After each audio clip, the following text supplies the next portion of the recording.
Okay. Hello, everybody. Thank you for joining us today. It's Rocio Rojas with Fathom Realty, and I am here with my friend Jeff Williams at Hello. Certainty Home Loans. And we are just going to talk a little bit about the situation we are living with the COVID and the loans now and interest rates. So, Jeff, introduce yourself. Hey, good afternoon. I'm Jeff Williams with Certainty Home Loans, 22-year industry veteran, and of course, I'm only 30 years old, so I started young. And we've been through a lot of different challenges throughout the years, and this is just another blip on the radar. But we're coming over the edge now, and things are looking better. So happy to answer any questions. Great, great. So Jeff and I are working on a couple of loans here with some clients, and I know one of them was a client that I sent to you because another lender had voided her approval because of the situation with the COVID and what was going on, and lenders were increasing the credit scores. Can you explain that a little bit to us about what happened there, and is it still happening now? Absolutely, and it's truly a matter of how the lenders are set up. Some of the smaller ones who are having to sell everything really got hit hard. Without getting too technical and deep in the mortgage lingo, the secondary market of investors who buy mortgage loans, once this COVID-19 started, it really dried up. The lower credit score range were really getting hit because, technically they're the riskier loans to begin with. And then with all of the layoffs coming, and now the number is, they say 14.7% unemployment is probably really higher when you count the underemployed.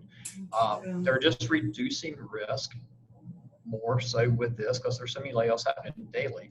And so some of the, I hate to say smaller lenders, because a major one, Chase, raised their credit scores to 700, so you got at least 20% down. But for the most part, it's the smaller lenders who don't have the financial backing to fund and service their own loans got nailed. So their investors were requiring, hey, we won't buy anything less than a 640 score, 660. There's a couple that went to a 680 score.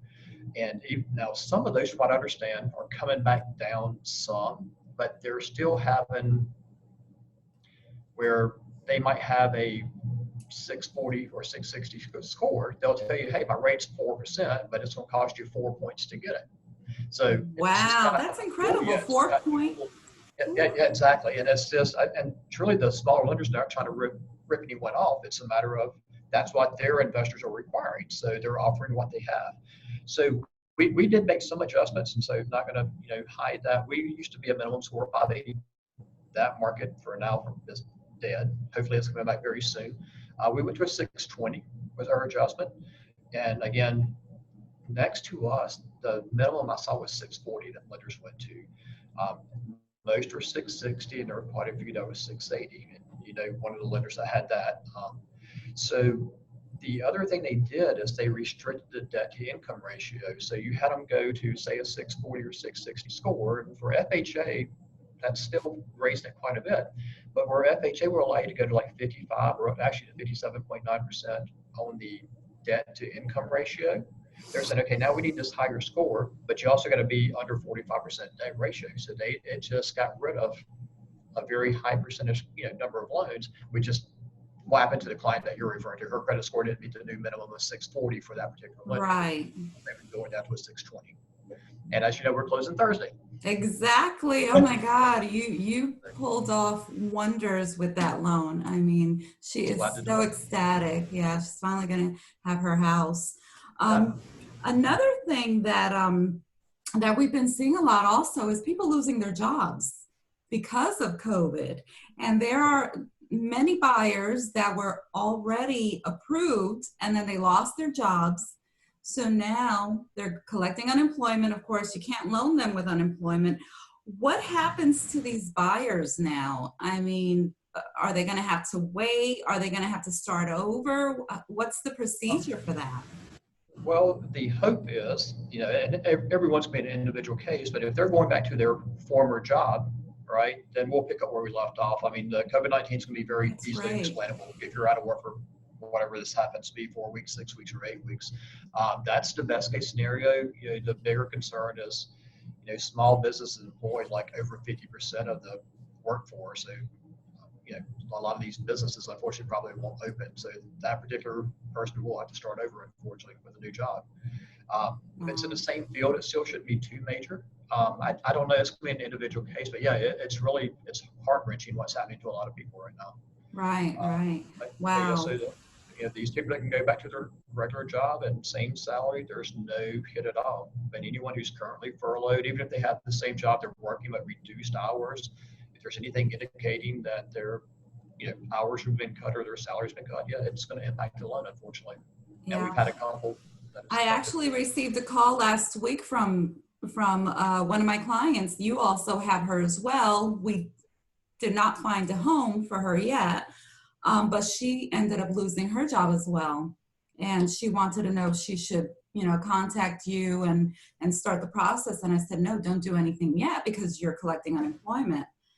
So once she goes back to work, which she feels that she will go back to her previous employer, and then she can start over again. So that's good to know that she can just pick up where she left off with you and Yeah, not have to start the whole process again.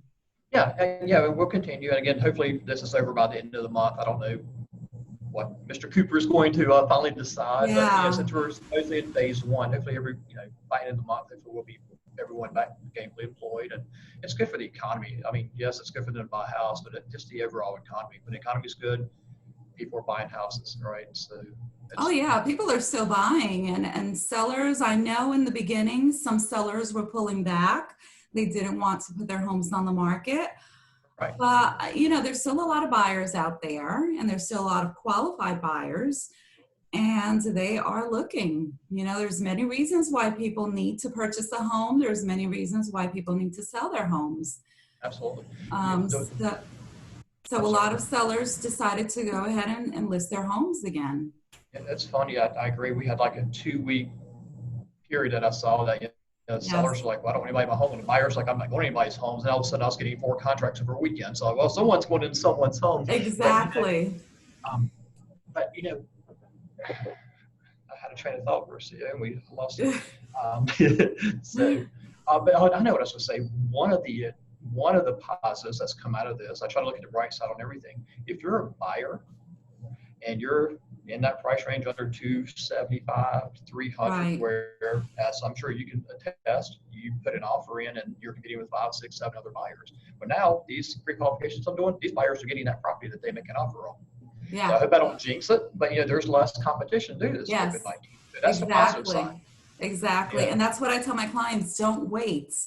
Don't wait. Do it now, because when everything goes back to semi-normal, I don't know if it'll be normal for a long time, but there's going to be so much more competition again out there. So it's better to just go ahead and do it now. If you're going to list now. If you want to buy now. Don't wait. Don't put it off. I've never had so many that these people are pre-qualified and they're getting their first offer accepted. Where in the past it's like, we're going to multiple offers, and then you or the agents come back, hey, what's the highest they can do? We need our highest and best right now. I've not seen that, knock on wood, in the past 3 or 4 weeks. So if you're a buyer, they're getting, buy. yes, exactly. They're getting their offer. They're getting closing costs as well, which is great. That was almost unheard of. Yeah, 2 months previously. Ago, it's impossible, right? Right. So Jeff, what can a buyer do now to prepare for future home ownership? Let's say they may not be ready right now, but they want to start getting ready. What are the important things they need to do to be able to purchase, let's say maybe in the summer or, sometime this year, hopefully? Yeah. No, great question. And it's probably a multi-pronged approach. The first thing I always recommend, talk to your lender. A lot of people use some of the free services, Credit Karma and the credit cards, and there's nothing wrong with that. That's usually the trend is correct. If the Credit Karma score, for example, is going up, probably the lender score is going up too. But it's a different algorithm. Credit Karma on average is 25 to 30 points higher than what a lender is going to pull. So Wow. when they see their score and they say 660 or 680, I'm in pretty good shape, and the lender says, no, you're really a 638, right? So there's a lot of confusion there. Oh my So I do goodness. like people to I use didn't know it. that. Absolutely. It's consumer algorithms, just like if you have a credit card that sends you a score each month with your statement. Again, the trend is right. If you see your score going up, that's a good thing. If it's going down, then that's a bad thing. But that score is going to be higher, most likely, than what a lender is going to pull. Totally different algorithms that the credit bureau uses. So Right. that's the first thing, because people get overconfident from their, and I'm not picking on Credit Karma. Yeah, there's a lot of services. That's just the main one that people know on. So any of them, it's the same thing. The other thing is really concentrate on saving as much as you can. I know it's tough, especially right now when if you're laid off work, it's kind of hard to save the same Right. amount. But people do the math in their head. Okay, I need to put 3% down or 5% down on a $200,000 house. That's easy math. But they don't understand all of the other fees that are involved with the inspections, building your escrow account for taxes and insurance. They really diligently save money or work on it. Yeah, and that's another thing that a lot of people don't understand. Well, I don't have 5% down or 10% down. People don't realize you can use your 401k, your retirement plans. You can draw that out for your down Oh, payment. that's a great option. Yes. Absolutely. There's gift money from relatives, parents you can use. So there's many different ways to come up with it.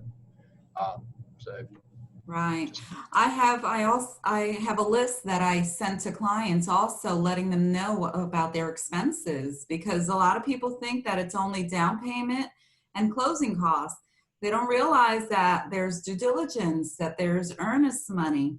So there absolutely, is money that has to come out of their pocket absolutely right from the get-go. They're not going to wait until closing correct. to put out Um, this money. I They mean, have to pay the appraisal as well up front. I had So one there's yesterday quite a say, can few I pay? expenses that they're going to have, like you said, reserves as Absolutely. well. Yeah, So, I had one yesterday. As a matter of fact, I said, can I pay the appraisal at closing? I wish you could, at least on my end for the mortgage side. That's the only thing you pay up front. But, appraisals would go through a third-party management company. The lender is not dealing with that appraiser. I don't even know who the appraiser is until I get the appraisal in. right. But that management company has to get paid in order to pay that appraisal. So this young lady wanted to bring it at closing. I can't do it. You got to pay this up front. So yeah, you're exactly right. That's what I said. It's really, they need to talk to a qualified lender and kind of know Mhm. what we're looking at. Exactly. And whenever somebody calls me, I mean, some people don't realize, they think that by calling us realtors, we get them the loan as well. So I always tell them, no, you need to speak to a lender first. And I work Absolutely. with great lenders and I refer them out. And then they come back to me. Once they're Absolutely. approved and everything happens, and then they come back to me, then we can start looking for a house. But first, you need a lender that understands, that can look at your situation and tell you exactly what you need to do. If not now, then to get you ready to purchase in the future. Yeah. So that's the first step. So Jeff, how do people contact you? We're going to put a link anyway with your information, but how can they contact you? Yeah, I think the easiest way is just my cell phone. I have an office line. I can give you an email. My cell phone is 919-602-6673. I have a very long email if you like. It's JB as in boy Williams at certaintyhomeloans.com. But yeah, give me Great. a call, text, and we work well together, so you know how the process goes. And to your point though, when you tell them to go to a lender first, and this is a conversation I had with them. I talked to a client, and they're like, "Well, my agent won't go show me houses until you give me a letter." I'm like, "Well, you gotta understand, your agent's not being rude, right? Yeah. There's so many things that can go wrong. First of all, the seller has to leave their house for you to come see their house, right? They want to know that you're a qualified buyer, right? That happens, you go fall in love with a house, then you talk to the lender, right? You've made an offer, you go talk to And the you're not lender. approved. I don't qualify, right? So that's a big Right. disappointment. Or you take it that you went and fell in love with this, let's say $350,000 house. You're absolutely head over heels, and you talk to a lender, they can get you 225, right? Well, that 225 house doesn't look so good now. You're comparing it to this other house. So yeah, the lender's Exactly. always the first step. So there's a lot of reasons for your realtor's not being rude, I promise you. Exactly, exactly. And I try to explain that to them. I'm like, we really need to know how much you're approved for. We need to know if you even qualify before we start looking for homes. So that's the first step. But well, so in the interest of time, we are done. I thank you so much for coming on, and I thank all our viewers for tuning in. And if there are any questions, I will post your information. They will have my information. And guys, any questions you have, you can post it in the comments, and we will answer them for you. So Absolutely. be safe, enjoy your day. It's a beautiful day outside. Thank you, Jeff. Thank you. Keep doing the fantastic job that you're doing out there.